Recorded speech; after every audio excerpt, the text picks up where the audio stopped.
आज की क्लास में हम देखेंगे कंप्यूटर की जनरेशन के बारे में। कंप्यूटर की कितनी पीढ़ियां हैं, क्या क्या हैं इन पीढ़ियों में, इनके बारे में आज देखेंगे।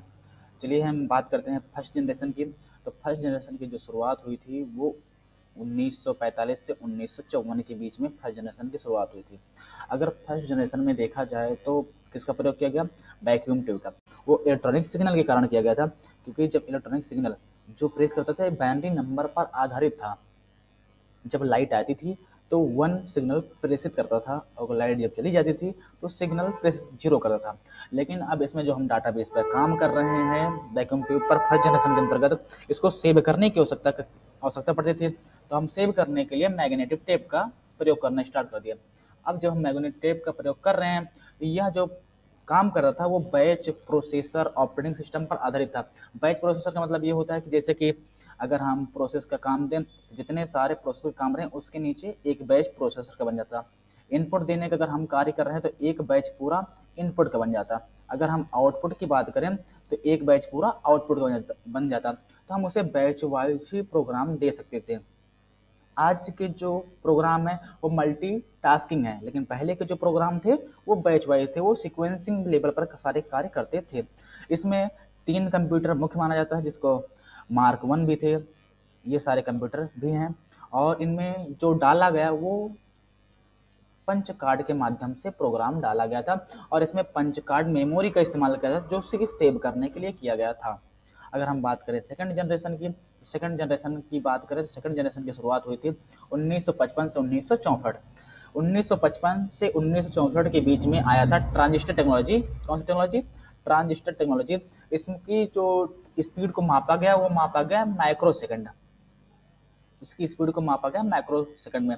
यहाँ पर भी कुछ बदला नहीं। इसको सेव करने के लिए मैग्नेटिक टेप का इस्तेमाल करते थे। मैग्नेटिक टेप से मतलब ये है कि जो रील होती थी, रील रील में इसका सेव करने के लिए प्रयोग किया जाता था, और इसमें इन सारे फांटों का प्रयोग किया गया था। और उसके बाद आता है हाई लेवल मशीनी भाषा का प्रयोग किया गया था, जो कि IBM 144 ये हमारा एक कंप्यूटर है, और NCR 304 ये भी हमारे कंप्यूटर है, और ये आगे चल के मेन फ्रेम कंप्यूटर में कन्वर्टिंग हो गया।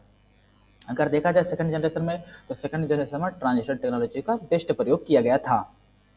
आगे अगर हम बात करें थर्ड जनरेशन की, तो थर्ड जनरेशन की शुरुआत 1964 से लेकर 1974 के बीच में हुई थी, और इसमें प्रयोग किया गया इंटीग्रेटेड सर्किट, क्योंकि फर्स्ट जनरेशन में वैक्यूम ट्यूब, सेकंड में प्रयोग किया गया ट्रांजिस्टर टेक्नोलॉजी, और थर्ड में इंटीग्रेटेड सर्किट। तो इन दोनों से सब लोग अकटा चुके थे, और इसकी जो स्पीड मापी गई वो मापी गई नैनो सेकंड में। थर्ड जनरेशन में इंटीग्रेटेड सर्किट की जो स्पीड मापी गई वो नैनो सेकंड में मापी गई। और इनपुट आउटपुट, इनपुट और आउटपुट और हार्डवेयर, थर्ड जनरेशन की अगर मैं बात करूं तो इसमें इनपुट आउटपुट और हार्डवेयर को अलग अलग सीक्वेंस में रखा गया और मापा गया।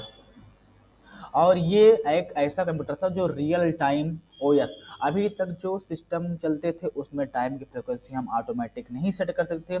ये रियल टाइम का चलाया गया, और रियल टाइम के 2 तरह के प्रोसेसर को डाला गया, जिनमें हार्ड रहा एक प्रोसेसर का कहा गया एक ओएस को।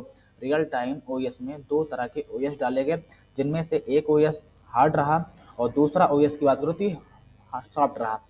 हार्ड ओएस की अगर मैं बात करूँ तो हार्ड ओएस वो ओएस थे जिनको जो काम दे दिया जाए करने के लिए वो उसे निर्धारित समय में करके दे दे, और दूसरी चीज़ ये होते थे सॉफ्ट वाले में, जो कार्य इन्हें दिया जाता था वे उन्हें अगर हो गया तो हो गया, अगर नहीं हुआ तो उनसे अतिरिक्त दूसरा काम करना हम स्टार्ट कर सकते थे।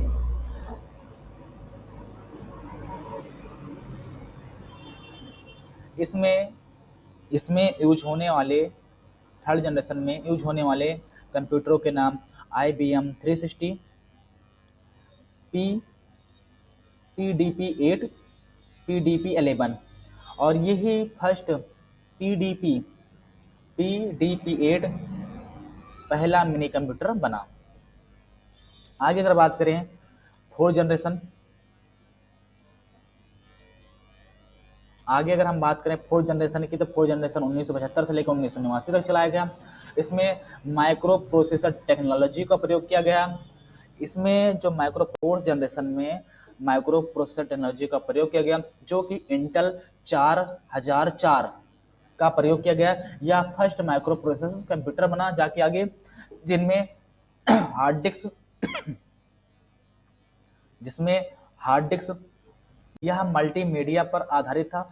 मल्टीमीडिया से तात्पर्य यह है कि हमारे अब व्हाट्सएप के लोगो, इंस्टाग्राम के लोगो जिस तरह आते हैं, फेसबुक के लोगो, तो फोर्थ जनरेशन के अंतर्गत इन्होंने इमेज यानी GUI का प्रयोग किया गया। फोर्थ जनरेशन के अंतर्गत GUI का प्रयोग किया गया इन सबको देखने के लिए, जिससे कि हम लोगों के फॉरन में देखकर हर चीज़ों को आसानी से चला सकें। इसके अंतर्गत IBM 4341, एप्पल और DEC10 कंप्यूटर भी आया इसी के अंतर्गत। फोर्थ जनरेशन के अंतर्गत ही ये तीनों कंप्यूटर लाए गए थे। अब हम बात कर लेते हैं फिफ्थ जनरेशन की। अगर हम फिफ्थ जनरेशन की बात करें तो फिफ्थ जनरेशन का शुरुआत हुआ 1989 से, जो कि प्रेजेंट एंड फ्यूचर तक रहा। इसमें आर्टिफिशियल इंटेलिजेंट का प्रयोग किया गया और इसमें ULSI का भी प्रयोग किया गया था।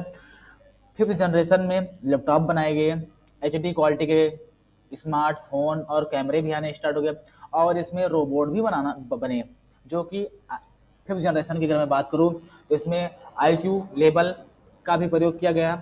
कंप्यूटर अभी तक निर्देश और कमांड पर आधारित ही कार्य कर रहे थे, लेकिन अब फिफ्थ जनरेशन के अंतर्गत कंप्यूटर खुद से भी कार्य कर सकते थे। इसमें प्रयोग की जाने वाली लैंग्वेज C++ थी, जावा थी, पाइथन थी, या अदर लैंग्वेज का यहाँ पर विकास हुआ।